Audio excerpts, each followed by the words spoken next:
V Rusku ani také, že STKčka nefunguje, tam je STKčka len na firemné auta a na taxíky. Oni majú vlastne tak lacnú elektrickú energiu, že oni tú 60 batériu, čo je také akože priemer v tých elektromobiloch, nabijú za 2 eurá. Diaľka medzi Taškentom, ktoré je hlavné mesto Uzbekistanu, a Samarkandom, ktoré je druhé najväčšie mesto v Uzbekistane, je porovnateľná ako Bratislava Košice. V Taškente do Samarkandu to trvá necelú hodinu a pol.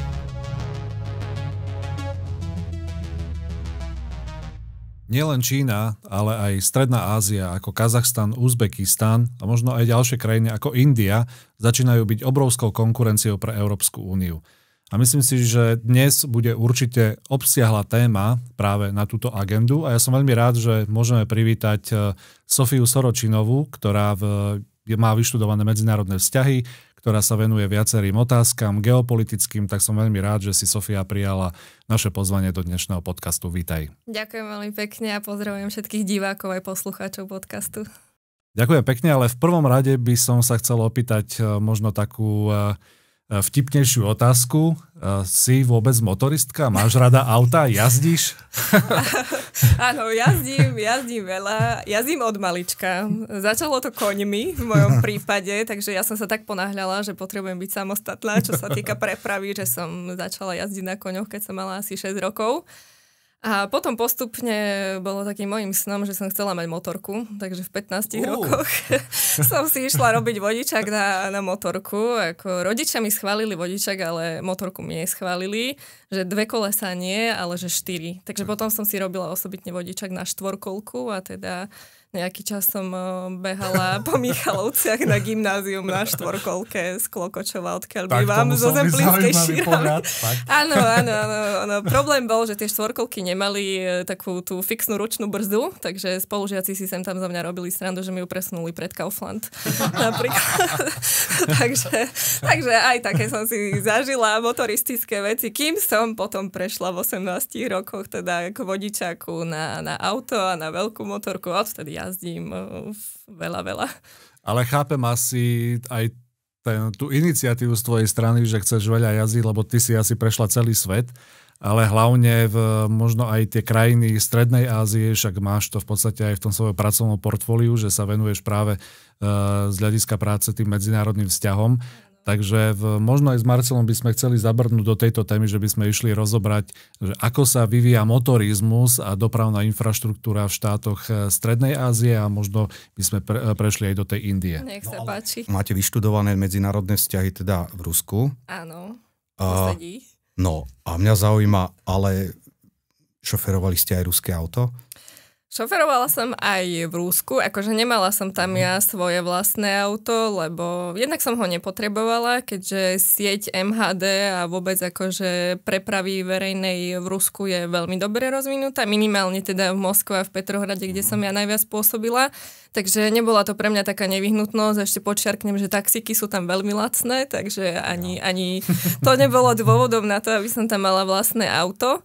Ale keďže ja som do nejakých svojich 28 rokov vôbec nepila alkohol, tak som sem tam bola tak zneužitá ako šofér. Keď sme išli ako partia so spolužiačkami, so spolužiakmi niekam na večer von, tak som potom odšoferovala, kam bolo treba. Takže takéto skúsenosti ja mám šoférske aj po Rusku. Ďakujem pekne, tak prejdeme asi k tým motoristickým témam. Sledujeme, čo sa deje v svetových trhoch, že prebieha zo strany Číny voči ďalšiemu svetu alebo okoliu obchodná vojna. Myslím si, že dosť to bude mať aj ťažké dopady na Európsku úniu, ale nebáme sa len o tej Číne, ale poďme možno na štáty Strednej Ázie. Poďme si rozobrať Kazachstan, Uzbekistan.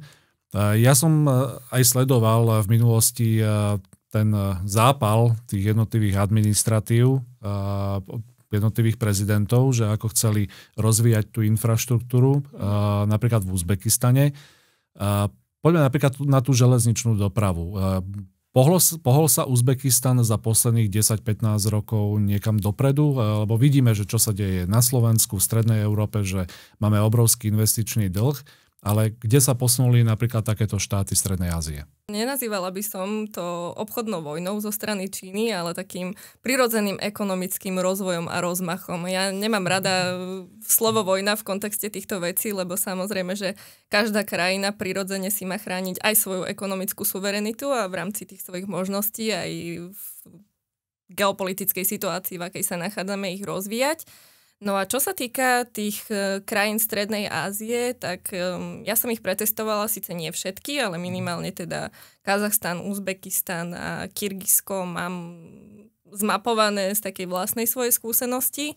V Kazachstane som nejaký čas aj žila a pracovala a potom som sa vrátila do Kazachstanu s odstupom 6 rokov, myslím, a nespoznala som Astanu. Akože úprimne nespoznala som to mesto, pretože to mesto sa tak rozrastlo, aj čo sa týka infraštruktúry. Služby tam boli aj predtým veľmi dobré, v 2017, keď som tam pracovala. Tie sa však posunuli ešte na vyššiu úroveň. Je vidieť, že tam prišli európske značky, americké značky, zahraničné, to akože nie len čo sa týka aut, pokiaľ sa bavíme teda o tej motoristike, ale aj čo sa týka značiek oblečenia, značiek kozmetiky a v podstate akože do všetkých segmentov sa dostal aj ten západný trh. Obchod sa rozvíja. Takže obchod sa rozvinul úplne, že ako beží to tam, fičí to tam, ako sa povie, a naozaj akože je tam vidieť ten ekonomický rozmach. V Kazachstane určite. Takým možno zaujímavým faktom, ja to potom porovnám trošku aj s Uzbekistanom, je, že tam je aj relatívne rýchla demografia, čo sa týka vôbec týchto krajín Centrálnej Ázie, pretože sú tam veľmi dobré sociálne stimuly pre mladé rodiny.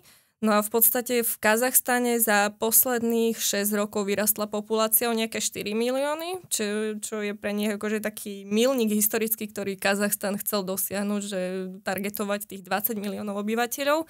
A zase Uzbekistan, ktorý je možno, že z hľadiska teritoria asi tretinou z Kazachstanu, tak tam oni už presiahli počet 40 miliónov obyvateľov a vyskočili v priebehu 6 rokov o 5 miliónov ľudí. Takže ako populácia tam mladne, je tam veľa mladých ľudí, ktorí prirodzene, že cestujú, pozerajú YouTube, pozerajú internet, pozerajú TikToky a samozrejme, že si žiadajú tie služby, takže prirodzene aj ten ekonomický rozmach je s týmto spätý. No a Uzbekistán mňa veľmi zaujal naozaj aj v súvislosti s tým, čo si spomínal, tú železničnú sieť. Ja som tam navnímala ako veľmi dobre rozvinutú, lebo keďže som východňarka, tak cestujem aj vlakom medzi Košicami a Bratislavou. A teda to je ako to je kapitola sama o sebe. To je proste akcia na celý deň. Hej? A takto akože porovnám, aby si to možno aj poslucháči a diváci vedeli predstaviť. No, lebo my to máme tak navnímané, že podsovietská republika, široký rozchod, no to tam bude, hej, nejaké také koči tam na koňoch chodiť a takže že to ma zaujíma, ako tam je jednak aj zo strany teda tých železníc, ale napríklad aj cestnej siete, že ako je to tam vybudované. No a prečo ešte Uzbekistan nás zaujal, však nie tak dávno bolo z úst významného ústavného činiteľa povedané, že sa sem teda môžu doviesť nejakí pracovníci do našich závodov, lebo je tu nedostatok. Že možno aj z tohto pohľadu mi nás zaujímalo, lebo tá demografia, teda keď je tam veľa mladých ľudí, že ako to prebieha. A trošičku ešte si, aby sme sa zbytočne neprerušovali, ste povedali, že sú tam veľmi dobré podmienky pre mladé rodiny. Z tohto dôvodu teda je tam aj ten demografický vývoj, lebo práve tým trpí Európa a Slovensko nevnímajúc, že tu ten demografický vývoj nie je úplne optimálny. Možno aj keby ste sa k tomuto trošku vrátili, že aké podmienky tie vlády tam teda stimulujú, aby tí ľudia mali tie deti. Diaľka medzi Taškentom, ktoré je hlavné mesto Uzbekistanu, a Samarkandom, ktoré je druhé najväčšie mesto v Uzbekistane, je porovnateľná ako Bratislava Košice. A kým ja z Bratislavy do Košíc alebo z Košíc do Bratislavy idem vlakom nejakých 5 hodín, keď sa mi pošťastí, tak v Taškente do Samarkandu to trvá necelú 1,5 hodiny. Pričom ako není za tým žiadna kvantová fyzika, proste vystavali kvalitné železničné siete, a vlaky vysokorýchlostné, ktoré sú ale značky Talgo, čiže španielskej výroby, našej európskej, nie nejakej čínskej alebo miestnej ich Centrálnej Ázii, takže ako my to tu máme ešte pod rukou Španielsko, ale žiaľ nemáme takéto vysokorýchlostné vlaky. Oni ich nazývajú Afrosiab, čo je vlastne taký historický názov pre taký vápencový kopec, ktorý sa nachádza nedaleko Samarkandu a kedysi tam boli také obydlia tých pôvodných obyvateľov v Uzbekistane, ktorí vlastne si robili také diery do toho mäkkého vápenca a tam žili v takých tých jaskinkách. Hej? Takže to, aby ste vedeli, že odkiaľ vôbec vznikol ten názov toho vlaku Afrasiab. No a táto sieť v podstate toho vysokorýchlostného vlaku, tej železničnej infraštruktúry pokračuje až do Buchary, čo je tretie najväčšie mesto v Uzbekistane, aj v podstate akože z hľadiska rozvinutosti aj tretie najrozvinutejšie. Ono Buchara kedysi bola samostatným bucharským emirátom, takže je tam cítiť aj takú úplne inú architektúru, inú kultúru, aj tí ľudia sú iní, hej, na pohľad sú trošku iní, majú taký aj svoj dialekt vlastný. No a v podstate tá vysokorýchlostná železniča potom pokračuje cez Samarkand z Taškentu až do Buchary, takže vy ako turista, keď tam prídete, alebo aj s biznisovým nejakým, dajme tomu zámerom, tak sa viete celkom pohodlne aj vlakom presúvať, takto naprieč Uzbekistanom po tých hlavných bodoch, ktoré sú vlastne aj ekonomicky, aj turisticky najzaujímavejšie. Ale naproti tomu, akože Uzbekistan má veľmi dobre rozvinutú aj infraštruktúru leteckú, takže tam v podstate vo všetkých tých väčších mestách sú letiska, majú vlastné aerolinky uzbecké, takže ako viete sa aj za...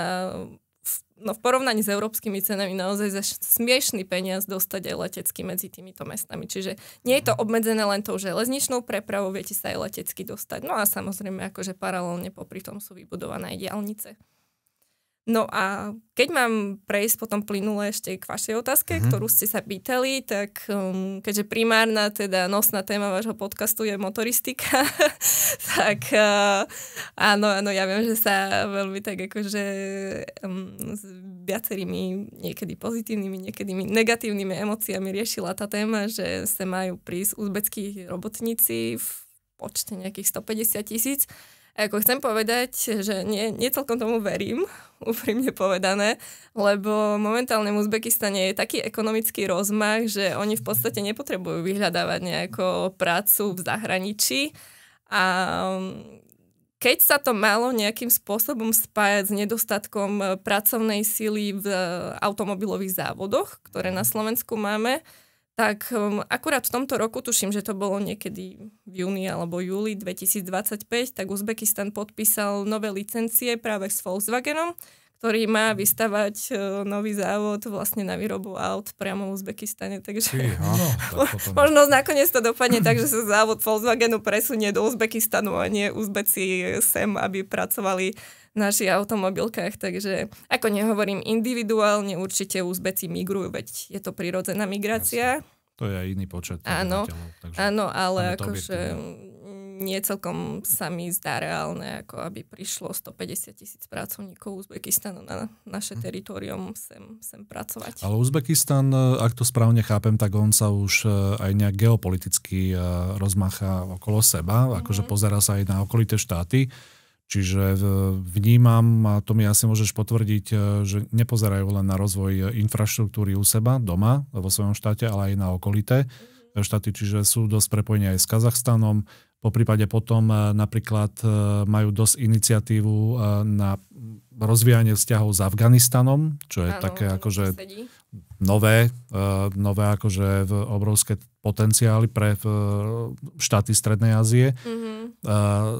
Vedela by si sa aj k nám akože k tomuto vyjadriť, že ako v Afganistane, tuším, chcú rozvíjať nejaký transafgánsky koridor, kde by malo dôjsť k prepojeniu týchto oboch štátov a samozrejme s tým súvisí aj rozvoj cestovného ruchu a taktiež rozvoj obchodných vzťahov. Áno, tak ako Afganistan je za ostatné dekády veľmi citlivá téma, samozrejme aj ten región Centrálnej Ázie to tak vníma, ale možno je dosť médiami málo komunikovaná, alebo známa taká informácia, že v určitých rokoch, nebudem ich teraz presne datovať, ale sa počítalo, že až do 40% príslušníkov Talibanu boli etnickí Uzbeci.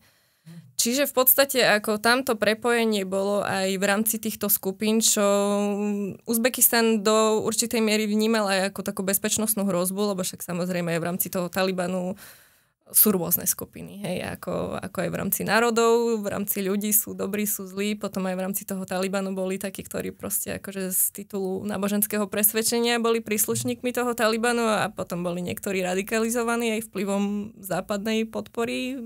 Nebudeme menovať ktorých Spojených štátov.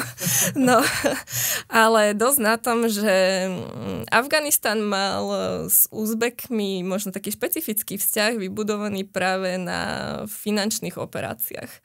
Ja keď som sa bavila s Uzbekmi, tak oni mi hovorili, že Afganci, že to sú takí akože centrálno-azijský Western Union, že proste ako im donesiete cash a že potrebujete to poslať, ja neviem, rodine do Kanady, do Ameriky alebo kdekoľvek na svete, že Afganci toto vedeli sprocesovať. Akože a nikdy nebol s tým problém. Takže minimálne, čo sa týka tých finančných záležitostí, tam tá dôvera vybudovaná bola.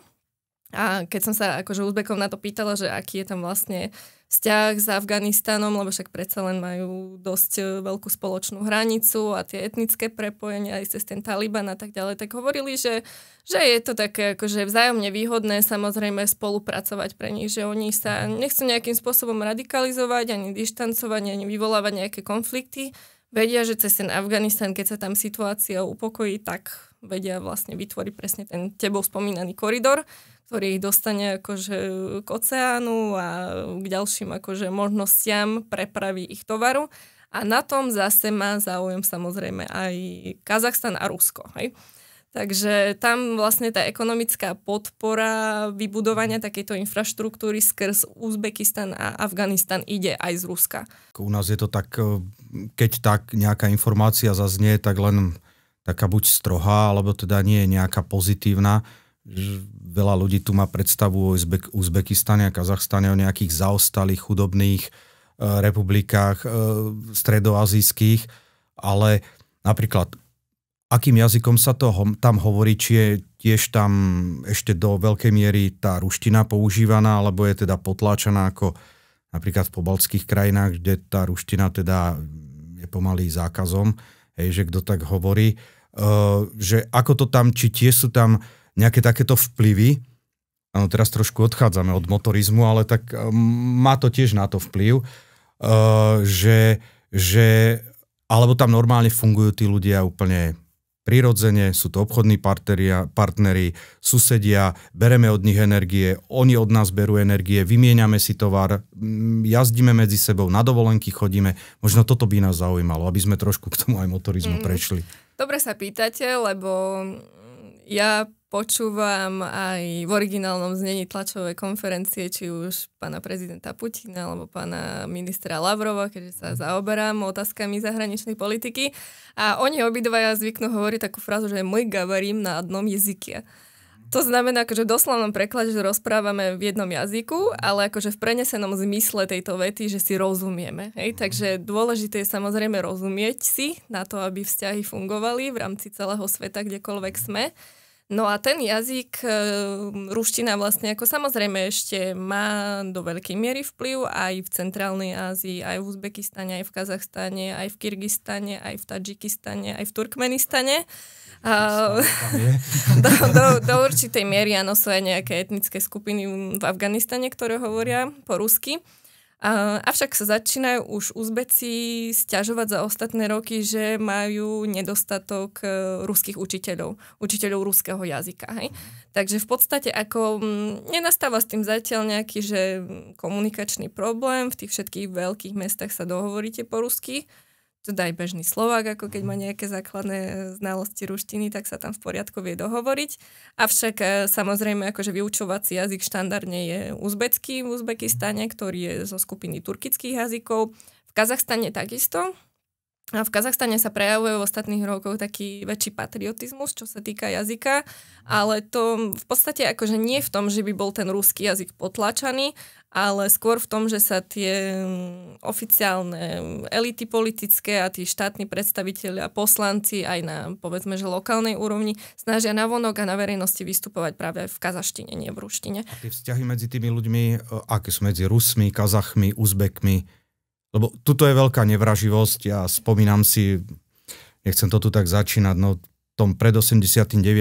všetko na západe zle, všetko na východe super, vedeli sme, že to nie je pravda a teraz je to opačne. Je tiež tam tak polarizovaná tá spoločnosť? Z môjho pohľadu nie je až tak polarizovaná. Ako oni si, väčšina z nich si ešte pamätá tie časy Sajúzu, nerušímovo, spoločného Sovietskeho zväzu a tá mladšia generácia, ktorá je v podstate moji rovesníci, ktorí už nechytili ako fungujúci z SSR, to v podstate berú ako taký rešpekt titulu k svojim predkom, lebo tým, že aké boli historické súvislosti a vieme, že ešte za stalinských čias boli presídľovaní viacerí Rusi, ktorí povedzme, že nemali že čisto ruské korene do rôznych týchto centrálnoazijských republik, tak oni nachádzajú v rámci tých všetkých štátov aj svojich príbuzných. Takže v podstate akože tá spoločnosť není tam až taká polarizovaná. Jedinci nejakí sa nájdú, však samozrejme aj z titulu tej mediálnej propagandy, ktorá v podstate hlavne zo západu teda prúdi, ale ja to tam necítim, že by to bolo polarizované z titulu národnostných nejakých otázok. Skôr, čo sa týka Uzbekistanu, tak vyvstáva otázka náboženská, lebo tam v podstate teraz je druhý prezident vo funkcii od čias rozpadu Sovietskeho zväzu a samotná... Áno, tam dole, dúfam, že sa nemýlim, ale tak predtým bol pán prezident Karimov, no a ten akože bohužiaľ keď zomrel, tak ho nahradil vo funkcii súčasný pán prezident Mirzajev, ak sa nemýlim, v 2016 roku. A tam v podstate už síce bola samostatnosť Uzbekistanu, takže Sovietskeho zväzu sa to nejako netýkalo, ale vyčíňali začiatkom 2000 rokov tzv. Skupiny vahabistov, ktoré organizovali zo pár teroristických činov a tie spôsobili aj okolo, ja neviem, 20, myslím, že nejakých smrtí ľudí. No a to vlastne akože spôsobilo takú vlnu akože obav bezpečnostných z hľadiska tej náboženskej otázky, čiže ešte ten predošlý prezident Pat Karimov zakázal, v Uzbekistane to bolo akože taký možno aj vtipný fakt trošku, zakázal nosiť brady mužom a búrky a hijab ženám, čiže v podstate... A bralo sa to veľmi seriózne, lebo bolo za to 5 dní vo väzbe, takže ako normálne, keď nachytali niekoho s bradou a teda ako bolo to... V pracovnom tempe by som si len oddychol. Áno, bolo to ospravedlnené teda bezpečnostným rizikom a teda, že my tu nechceme nejaké pretlačenie akože islamizácie tej extrémistickej. Jasne. Aj keď samozrejme oficiálne náboženstvo si Uzbekistan aj Kazachstan po rozpade Sovietskeho zväzu zvolili moslimské, čiže islam. No a vlastne v podstate od týchto opatrení, tých brát a hijabov a buriek upustil už nový pán prezident Mirzajev.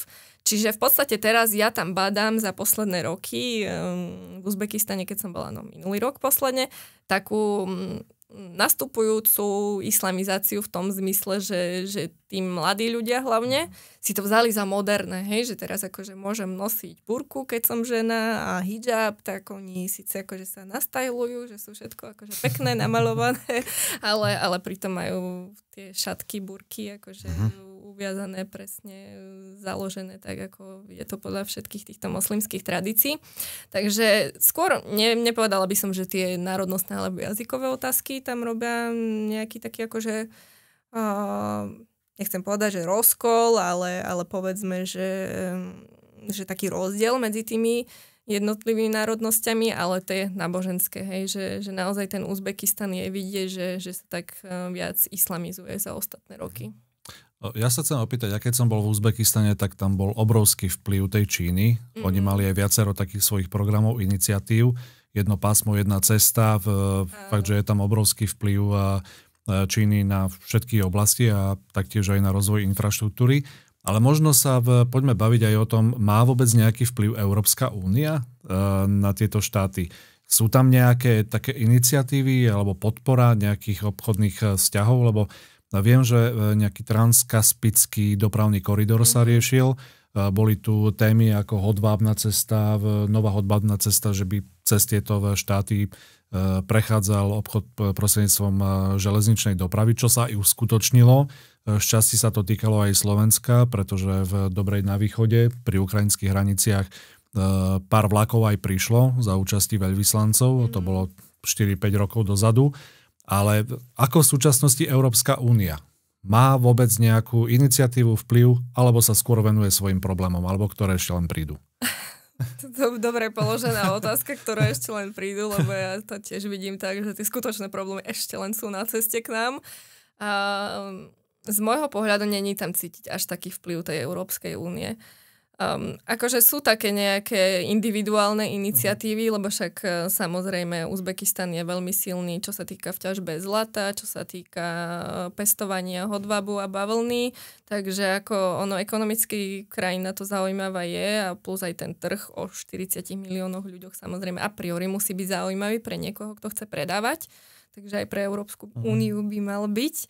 Ale není tam cítiť taká nejaká akože masívna iniciatíva zo strany Európskej únie. Ja viem, že na úrovni Európskeho parlamentu sú aj nejaké vytvorené skupiny takých tých uzbecko-európskych priateľstiev, alebo áno, pre Centrálnu Áziu, však konec koncov aj u nás niečo také zvyklo fungovať, ale nakoľko to má ekonomický vplyv, to akože není viditeľné veľmi tam. Takže jediné, čo tam asi tak výraznejšie viditeľné sú európske automobilky, hej? Alebo automobily behajúce po cestách. No aj to akože sa zmenilo za ostatné roky, lebo toto bol tiež taký špecifický fakt. Začína tam väčší vplyv amerických automobiliek? Vieš čo, ako tam mala monopol do určitého času práve značka Daewoo, ktorá potom teda skrachovala a stala sa Chevroletom. A v podstate až do 2019. 20. roku tam vyrábali na území Uzbekistanu a predávali len značku Chevrolet rôznych modelov. Takže keď ste prišli pred 2020 do Uzbekistanu, videli ste tam akože v 99% prípadov biele automobily. Biele. Biele, áno, lebo je tam horúco v lete. To je Tadžikistán a je ostatné. Takže biele a značky Chevrolet s tým, že na akýkoľvek dovoz inej značky okrem Chevroletu bolo uvaľované 100% clo. Čiže tie zahraničné značky si naozaj mohli dovoliť len takí akože naozaj solventní ľudia. Bolo ich tam vidieť, ale akože bolo ich pramálo v tom čase. No a v podstate od nejakého 2021 roku sa tieto opatrenia uvoľnili. Ten monopol na značku Chevrolet bol zrušený. Čiže už akože samozrejme začali sa dovážať aj značky automobilov, európskych automobiliek, prevažne tie akože také luxusnejšie, povedzme, že Audi, Mercedes, no je tam vidieť teraz samozrejme aj Kia, lebo Kia tam stávajú nový závod. Ako som spomínala v úvode, tak v tomto roku bola podpísaná zmluva s Volkswagenom. A potom samozrejme aj tie čínske značky aut, také tie Haval a Geely, myslím, keď sa nemýlim. Ale hlavne, čo bola taká akože ohlásená minulý rok, najmasívnejšia investícia, to bola zo strany značky BYD. Čiže elektromobily čínskej značky. A má to akože v podstate aj opodstatnenie v tom regióne, lebo opäť raz sa vrátim k tomu, že je tam ten trh naozaj veľký, keď je tam 40 miliónov ľudí. Ale tam je to aj ekonomicky pre nich rentabilné, lebo ja keď som sa pýtala Uzbekov, že prečo majú tak radi tie elektromobily, lebo ja som taký človek, že ja potrebujem počuť motor pod sebou, keď jazdím. Ja som ešte nejak na tie elektromobily si nezvykla, neprešla. Potrebuješ cítiť tie kone. Áno, potrebujem. Potrebujem vedieť, že akože naozaj niečo so mnou hýbe tam na tých 4 kolesách. No ale oni majú vlastne tak lacnú elektrickú energiu, že oni tu 60 batériu, čo je taký akože priemer v tých elektromobiloch, nabijú za 2 €. Takže ako to bola pre mňa šokujúca informácia, no tak dobre, tak teda to mi je jasné, prečo máte radi tie elektromobily, s tým, že samozrejme u nich nie sú také vysoké clá, ako my máme momentálne. Takže sú asi aj energeticky samostatnejšie ako my, túto štátu. Takže tu je vlastne odpoveď, prečo tam vlastne tie automobilky stavajú tie závody. Keďže sú tam lacné energie. To, čo sa u nás neustále zdražuje, ešte sa chystá zdražovať vďaka emisným povolenkám. Takže Uzbeci... A to je to asi. Emisné povolenky takéto... Tak to tam nefunguje asi, že? Takéto návrhy neriešia, predpokladám. To podľa mňa, akože to sa tam vôbec nerieši. To, čo viem o Rusku, tak viem, že akože tamto sa len skúšalo, tuším, že v Sachalinskej oblasti, akože nejaký pilotný projekt týchto emisných povoleniek. Ale v podstate akože je to tam realizované na takej dobrovoľnej báze, že tie veľké firmy ako Gazprom, Rosneft a ďalšie nejakým spôsobom robia takých donorov, hej, že z vlastnej iniciatívy prispievajú ako keby na tú ekológiu, ale v Rusku ani také, že STKčka nefunguje, tam je STKčka len na firemné auta a na taxíky, ktoré aj v Uzbekistane je to tak? No podľa mňa je to tiež tak. Nemám presne informáciu, ale myslím si, že je to obdobné, lebo v Rusku naozaj akože emisná kontrola ani STKčka na bežné auto fyzickej osoby sa nerobí. Akože oni v podstate majú také, že technický smotr, ale to je, že keď ti auto prosí doliať olej, tak vtedy idú do servisu. A u nás sa chystá každý rok. No. A u nás sa, tak dúfajme. Pre auto staršie ako 10 rokov. Dúfajme, že to neprejde, lebo teda myslím si, že by to veľa ľudí pocítilo zase raz príjemne. Ale tie energie sú tam teda lacné, lebo toto je základ, vlastne však to bol aj základ rozvoja celej Európy, Európskej únie, že teda lacné energie a začala celá aj priemyselná revolúcia kedysi, ale teraz to idem presne naopak. Takže v Uzbekistane a v Kazachstane je to obdobné? Je to obdobné, akože keď sa bavíme o nabíjaní tých elektrických aut, tak ja som si aj pozerala, že tie ceny sú tam obdobné aj Uzbekistan, aj Rusko, aj Kazachstan. No a samozrejme, akože podľa mňa taký ten Tadžikistán a ďalšie krajinky to majú ešte možno, že o čosi lacnejšie, pretože tie sú predsa len akože ekonomicky trošku slabšie.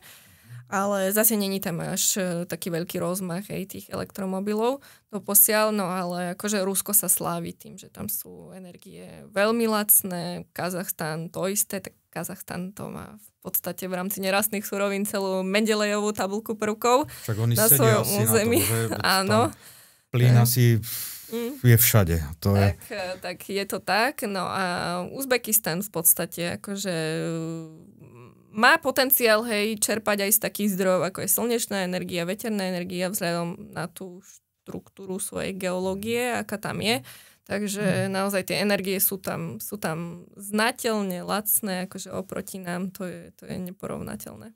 Takže záverom, keď si to môžeme povedať, tak skôr nie my by sme mali čakať na to, aby 150 000 Uzbekov malo prísť k nám, ale skôr my asi by sme mali nejak rozvíjať tie obchodné vzťahy a aj sa učiť pri rozvoji dopravnej infraštruktúry. Asi takto správne chápem. Určite sa je čomu učiť, ale ja si myslím, že ako všetky krajiny, keby sa naučili tomu najlepšiemu jedni od druhých, tak možno, že by to vo svete úplne inak fungovalo. Ale ja som, Marcel, ešte nezodpovedala časť vašej otázky ohľadne mladých ľudí, ktorí ste sa pýtali. Chcel som, ale nebolo to vhodné. Nie, tak sme v prvom rade o motoristoch a napríklad toto boli veľmi zaujímavé, lebo tu sa není šance o týchto krajinách v bežnom mainstreame dozvedieť absolútne nič. Naozaj, čo si dám niečo do Wikipédie, niečo sa opýtam AI, hej, že ale to mi tak napíše veci, ale tiež neviem, čo sa mám pýtať. Ale keď to máme takto vyslovene priamo od vás, že ste tam, tie lacné energie, tí ľudia, ako fungujú, aké sú tie vzťahy, teraz, že sú tam obrovské investície, napríklad toto, že je tam takáto podpora elektromobility. No sa nečudujem za 2 €, to by som si aj 60 kWh, lebo ja som zase napríklad taký priaznivec trochu tej elektromobility, ale nie zelený. Ja som zdravý, ja som realista. Mám aj také kone, teda na tie fosílne paliva, ale mám aj teda tieto elektrické. Ja len stručne odbočím. Prečo tá elektromobilita? No lebo však realita je, teraz jedna anglická firma vyrobila taký motor, ktorý má výkon 750 kW a ten motor váži 12,7 kg. No, koľko musí mať spalovací motor kilogramov, aby vyvinul takýto výkon? Záleží od toho, či je to do nakladiaku, osobáku, ale niekde od 250 po 350-400 kg.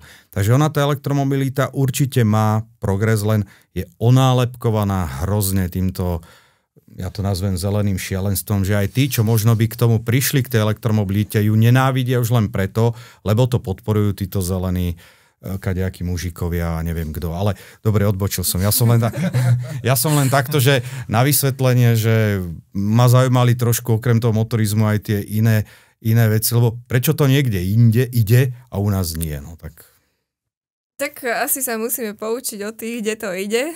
Nechcem povedať, že robíme všetko zle, ale tak ani najmudrejší na svete nie sme. Nikto nie je, takže preto hovorím, že treba hľadať odpovede na otázky tam, kde ich tie odpovede majú. Hej, to by bolo ideálne. No a teda aj v rámci tých mladých ľudí v Uzbekistane, tak akože ja tam mám veľa kamarátov, ktorí sú moji rovesníci a veľmi si pochvaľujú vlastne podporu zo strany štátu, lebo tam sa buduje akože taký patriotizmus za ostatné roky a tým, že aj tá štruktúra obyvateľstva sa im čoraz viac omladzuje, tak je tam investovaných strašne veľa peňazí do práce s mládežou, čo podľa mňa u nás akože veľmi chýba. A možno jeden taký fakt za všetky, to je ten, že Uzbekistan pred pár rokmi spustil taký program, kde keď sa študent potenciálny z Uzbekistanu dostane cez príjmačky, bude prijatý teda na univerzitu, ktorá je jedna z top 100 univerzít na svete, tak uzbecká vláda mu preplatí všetky náklady na štúdium. Aj v rámci cestovných nákladov, zdravotných, strávnych a všetkých, s tým, že samozrejme potom je podpísaný nejaký kontrakt, že sa ten človek vráti a nastúpi na pozíciu, len ja som zo začiatku akože bola taká skeptická voči tejto otázke a pýtala som sa, čo akože na nejakú minimálnu mzdu potom pracujete, nie, že za nejakých 150 eur, 200 mesačne, oni, že nie, že my máme platy také, že na úrovni $3000 mesačne a viacej, tí, ktorí prídeme vyštudovaní z Oxfordu, z Harvardu a že proste, že každým rokom sa im to zvyšuje. Čiže oni ani nie sú nútení ostávať v zahraničí týmto spôsobom, hej, lebo však ako... A to je tá asi nastupujúca politická elita štátu, ale to je porovnateľné ako v Singapúre, možno blízko nás Poľsko. Poľsko začína byť silným geopolitickým hráčom. Presne, lebo podporuje mladých a cez sociálne politiky. Dokonca aj Maďari majú teraz nejakú takú aktivitu voči mladým. Orbán niečo také spomenul, že podpora proste rodín. Takže máme sa čo učiť. Takže máme, no v tomto smere, alebo tuto je skôr to, že tí ľudia skôr nemajú deti a hlavne dôvod, čo je jednak teda drahé bývanie, drahé energie, štúdium a potom aj tie platy pre to cestovanie, akože keď sa to takto vezme celé. No zaujalo ma to, takže toto sú zaujímavé informácie. No myslím si, že mohli by sme sa baviť o týchto témach ďalšie hodiny alebo do rána. Ja veľmi pekne ďakujem, že sme mohli rozobrať s tebou aspoň takto bližšie, že ako sa vyvíjajú tieto štáty. Predpokladám, že aj na budúce budeme mať určite priestor na to, aby sme rozobrali ďalšie štáty, oblasti, ale hlavne samozrejme s dopadom na motorizmus. Takže Sofia, veľmi pekne ďakujeme. Ďakujem aj ja veľmi pekne a veľmi rada prídem aj na budúce, pokiaľ sa bude tento podcast divákom, poslucháčom páči, tak určite rada sa podelím so svojimi skúsenosťami. Ďakujem pekne a takto premostím od teba aj k našim divákom, ktorých by som samozrejme chcel poprosiť, že tiež keď máte témy, tak určite nám ich posielajte, možno aj túto na Sofiu, že by sme spoločne rozobrali ďalšie štáty alebo poprípade situáciu vo svete, čo sa týka motorizmu samozrejme a dopravy. A taktiež by som vás chcel pekne poprosiť, aby ste nám dali follow na náš kanál a prezdielali nás, kde sa len dá. Takže ďakujeme pekne a pekný deň prajem. Všetko dobré. Dovidenia.